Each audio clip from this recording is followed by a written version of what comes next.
assessment of joint stock company. Question number 8, page number 152. In your question bank. Following are the profit and loss account of Bhagwan Company Limited as on 31st March 2020. Salary, rent, repair, ಎಲ್ಲ ಇದೆ ನಮಗೆ ಸಮಸ್ಯೆ ಇಲ್ಲ. The company has a long-term capital gain 1 lakh credited to the profit and loss account. Depreciation 4,50,000. As per company section 32. The following, the company went to set off the following for tax purpose, for accounting purpose. Brought forward business loss and absorbed depreciation. Eradu ಕೊಟ್ಟಿದ್ದಾರೆ. Now how this should be done? How this should be done? Assessment of joint stock company. Now first you're supposed to calculate income from business.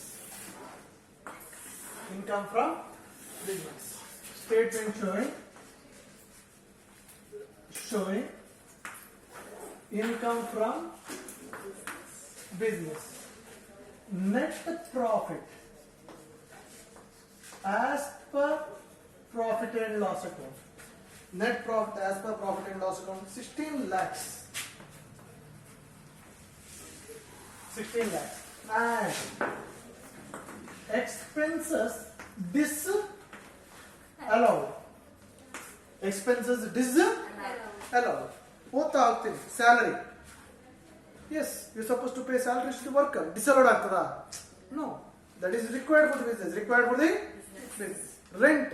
You suppose if you don't have a building, you're supposed to have a rented building. Rented, supposed to pay. It's a business. Repair. ಏನಾದರೂ ಹಾಳಾದ್ರೆ repair ಮಾಡಲೇ ಬೇಕು. It's a business. Selling expenses. Sale ಮಾಡಬೇಕಿದ್ರೆ expense ಖರ್ಚಾಗಲೇ ಆಗ್ತದೆ. Selling expenses business. Depreciation. Yes. Is a business. ನಾನು ಆವಾಗ example ಹೇಳ್ತಾ ಇದ್ದೆ. There are lots of furniture. ಮಕ್ಕಳು ಬಂದು ಕೂತ್ಕೋತಾರೆ. Depreciate ಆಗಿಯೇ ಆಗುತ್ತೆ. Is a business. Is a business. But business ಅಂದ್ಬಿಟ್ಟು ಬಾಯಿಗೆ ಬಂದಾಗ ಕ್ಲೈಮ್ ಮಾಡುವಂಗೆ ಇಲ್ಲ. But as per section 32 depreciation claim ಎಷ್ಟು 4,50,000. ಬಟ್ ಆಕ್ಚುಲಿ ಅವ್ರು ಕ್ಲೈಮ್ ಮಾಡಿದ ಎಷ್ಟು 5 lakh. 50,000 ಜಾಸ್ತಿ ಕ್ಲೈಮ್ ಮಾಡಿದ್ರೆ ಅದು disallow. Depreciation 4,50,000 minus 5 lakh.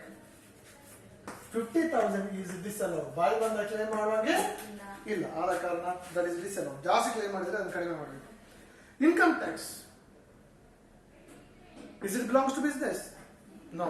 Because why means income tax ಕಟ್ಟುವಂಥದ್ದು ನಾವು individual. Yes or joint stock company ಯಾವುದು ಬಿಸ್ನೆಸ್. ಬಿಸ್ನೆಸ್ ಕಟ್ಟೋದು ಯಾವ ಟ್ಯಾಕ್ಸ್? Sales tax. ಆದ ಕಾರಣ income tax not business. Income tax ಎಷ್ಟು 3,60,000. Thereafter proposed dividend ಕೊಡಬೇಕು ಅಂತ ಏನೂ ಇಲ್ಲ. ಡಿವಿಡೆಂಡ್ ಅನ್ನು ಕಂಪನಿ ಅಂತ ಹೇಳ್ಬಿಟ್ಟು ಡಿವಿಡೆಂಡ್ ಕೊಡಬೇಕು ಅಂತ ಏನೂ ಇಲ್ಲ. Not necessary. Proposed dividend company act ಪ್ರಕಾರನೇ ಹಾಗೆ ಇರುವುದು. Is not necessary. ಎಷ್ಟು 2,70,000. Everything is over. That's all. Do the total. How much you got? 6,80,000. 6,80,000. Totally 22,80,000. 22,80,000. Less income disallowed. ನೋಡಿ ಇನ್ಕಮ್ ಡಿಸಲ್ಲowed. ಇನ್ಕಮ್ ಸೈಡ್ ನೋಡಿ. Domestic sales business. ಡೊಮೆಸ್ಟಿಕ್ ಅಂದ್ರೆ ದೇಶದ ಒಳಗಡೆ ಮಾಡೋ ಸೇಲ್ ಅನ್ನ ಡೊಮೆಸ್ಟಿಕ್ ಸೇಲ್ಸ್. ಮತ್ತೆ ಇದು ಎಕ್ಸ್ಪೋರ್ಟ್ ಸೇಲ್ಸ್. ಎಕ್ಸ್ಪೋರ್ಟ್ ಮಾಡುವುದು, ಡೊಮೆಸ್ಟಿಕ್ ಸೇಲ್ ಮಾಡೋದು, ಅದು ಬಿಸ್ನೆಸ್. ಮತ್ತೆ ಒಂದು ಎಕ್ಸ್ಟ್ರಾ ಇದೆ ನೋಡಿ, transfer to general. Transfer from general. That's not necessary. It's not necessary. Transfer from general reserve. ಎಷ್ಟು 2 lakh. 2 lakh. How much did you got now? Difference. How much did you got? 2,80,000. 2 lakh. 20,80,000. 20 lakh. 80,000. 20,80,000. Less. There are two items, brought forward business loss ಮತ್ತು brought forward depreciation. ಅದು ಎರಡನ್ನೂ minus ಮಾಡಿ ಯಾವುದನ್ನ tax purpose ಅನ್ನು ತೆಗೆಬೇಕು ನಾವು. Tax purpose. Brought forward business loss ಎಷ್ಟು? Brought forward business loss 5 lakh.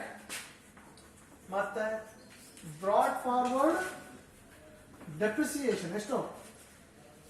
2 lakh. 2 lakh. Totally 7 lakhs. Minus ಮಾಡಿ ಎಷ್ಟು ಬಂತು? 1 lakh, 13 lakh 80,000. 13 lakh 80,000. 13 lakh 80,000. That is income from business. That is income from Business. business. ಇನ್ನು ನಾವು ಮಾಡಬೇಕಾದ್ದು statement showing total income. ನಾವು partnership ಅಲ್ಲಿ ನಾವು ಮಾಡಿದ್ದೀವಿ, ನೆನಪಿದಾರೆ ಇಲ್ವಾ? Statement showing total Income. Income. Income from salary. ಜಾಯ್ಸ್ಟರ್ ಕಂಪನಿ ಅಂದ್ರೆ ಸ್ಯಾಲರಿ ಬರೋದು ನನ್ನಂತವರಿಗೆ. ಕಂಪನಿ ಸ್ಯಾಲರಿ ಬರುತ್ತಾ?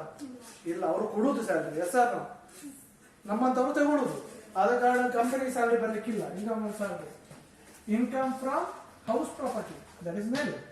Income from business we found just ನಾವು 13 lakh ಎಷ್ಟು? 80,000. 80,000. Next income from capital gain. ಇಲ್ಲಿದೆ ನೋಡಿ, ಅಡ್ಜಸ್ಟ್ಮೆಂಟ್ ಅಲ್ಲಿ ಕೊಟ್ಟಿದ್ದಾರೆ. Income from capital gain is given the adjustment 1 lakh. 1 lakh. lakhs. ಮತ್ತೆ Not credited to profit. ಅದು ಪರವಾಗಿಲ್ಲ, ನಮಗೆ ಏನು ಸಮಸ್ಯೆ ಇಲ್ಲ. ಅದು ಇನ್ಕಮ್ ಹೌದಾ ಅಲ್ವಾ? Yes, that should be taken to consider. That should be taken into considerations. Income from other source. Other source that is ಮೇಲ್. ಟೋಟಲ್ ಎಷ್ಟಾಯ್ತು? 14 lakh 80,000. 80,000. 14 lakh 80,000. Now we are supposed to find out what should be the tax liability. What should be the tax Liability. liability? Now, statement showing tax liability. Tax liability ಮಾಡುವಾಗ capital gain ಒಂದು separate. ಯಾವಾಗಲೂ capital gain ಒಂದು separate ಅಲ್ಲಿ ಮಾಡಿಸಿದೆ ನಾನು. Sir capital gain, capital ಗೇನ್ಗೆ 20%. ಎಷ್ಟಿದೆ capital gain? 1 lakh. 1 lakh 10 lakh? 1 lakh. 1 lakh into 20%. ಯಾವಾಗಲೂ ಅದು ರೂಲ್ಸ್. ಪಾರ್ಟ್ನರ್ಶಿಪ್ ಮಾಡೋರು ಮಾಡಿಸಿದೆ ನಾನು. ಸರ್ 20,000. ಮತ್ತೆ ಫಾರ್ ದಿ ಬ್ಯಾಲೆನ್ಸ್, ಬ್ಯಾಲೆನ್ಸ್ ಎಷ್ಟಾಗುತ್ತೆ? 13 lakh 80,000 ಬಾಕಿ ಅಲ್ವಾ? 13 lakh 80,000 ಅದಕ್ಕೆ 30%. 30%. How much you get? 30%. 30% ಎಷ್ಟು ಬರ್ತದೆ? 14,000. Huh? 4 lakh 14,000. 4 lakh 14,000. 14,000. Do the total of that. How much you get? 4 lakh 34,000. Add cess. ಎಷ್ಟು ಸೆಸ್? ಎಷ್ಟು cess? 4%. 4% on this. 4% on this. ಎಷ್ಟು ಬರ್ತದೆ? 4% on this. 17,360. 17,360. Total how much you get? 4 lakh 51,360. 51,360. 4 lakh 51,360. This is a tax to be paid to the government, but if you talk about the joint stock company, there is an option. There is an option. ಒಂದು business ಪ್ರಕಾರ ಮಾಡೋದು, ಇನ್ನೊಂದು mat ಅಂತ ಬರುತ್ತೆ, minimum alternative tax. ಅದನ್ನು ನೋಡ್ಬೇಕು ನಾವು. ಎರಡನ್ನೂ ಮಾಡಬೇಕು. ಮಾಡಿ ಯಾವುದ್ರಲ್ಲಿ ಟ್ಯಾಕ್ಸ್ ಜಾಸ್ತಿ ಬರುತ್ತೋ ಅದನ್ನು ತಗೊಳ್ಳಬೇಕು. ನಾವು ಕ್ಯಾಲ್ಕುಲೇಷನ್ ಆಫ್ ಬುಕ್ ಪ್ರಾಫಿಟ್, ಅದರ ಬುಕ್ ಪ್ರಾಫಿಟ್ ಅಂತ ಹೇಳ್ತೀವಿ.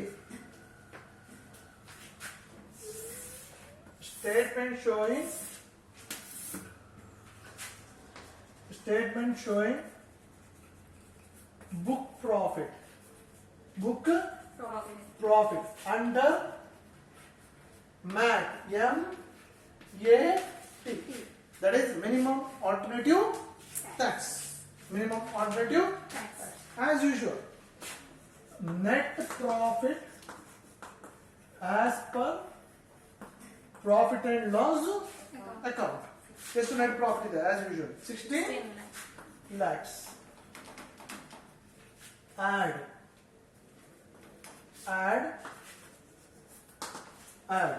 Now last class ಅಲ್ಲಿ ಹೇಳಿದ್ದೀನಿ, there are some peculiar items. That should be taken into consideration.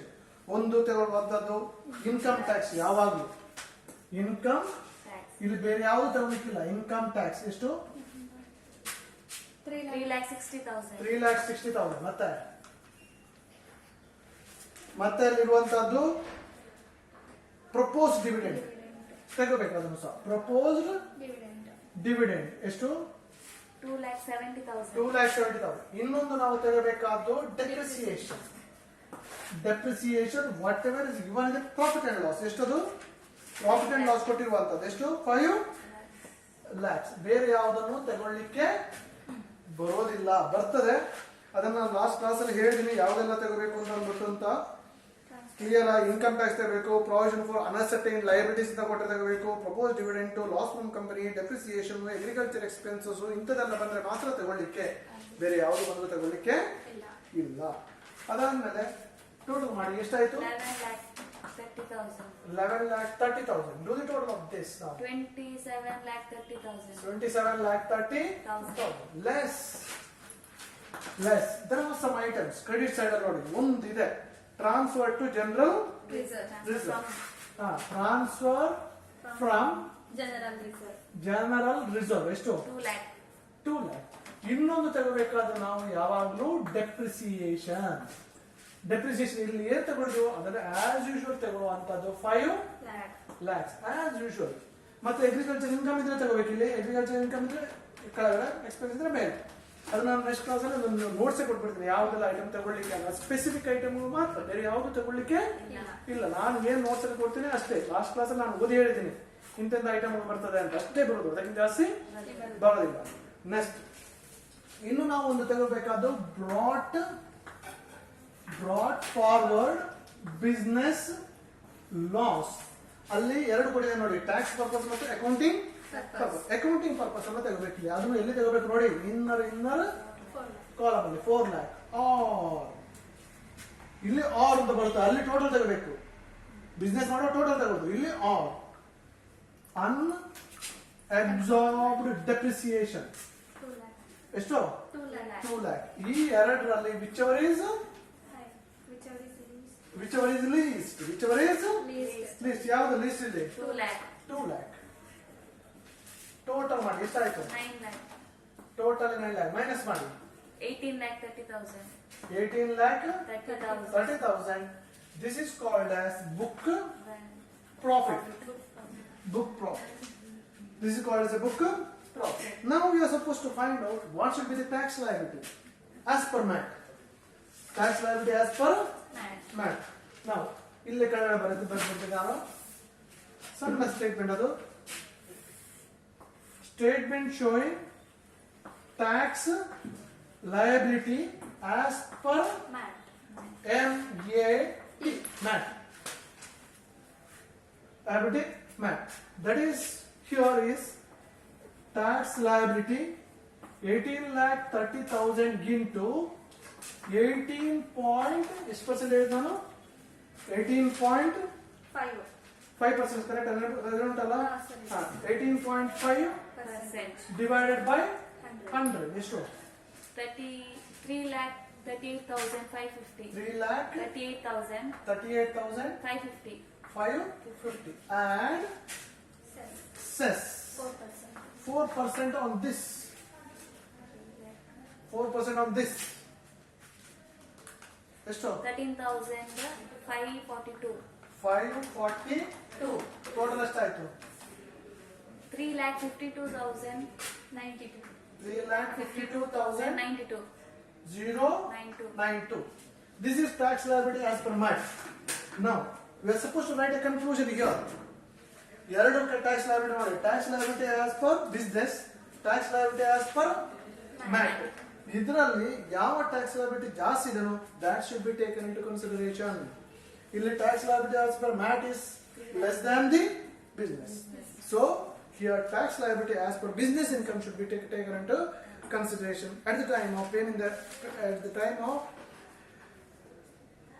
of tax, to the government. ಅದು ಕನ್ಕ್ಲೂಷನ್ ನೀವು ಬರೀಲೇಬೇಕು. ಈ ಎರಡರಲ್ಲಿ ಯಾವುದು ಜಾಸ್ತಿಯೋ ಅದನ್ನ ತಗೊಳ್ಳೋದು, ಅದನ್ನ ತಗೊಳ್ಳೋಂಥದ್ದು. That's all. Thank you.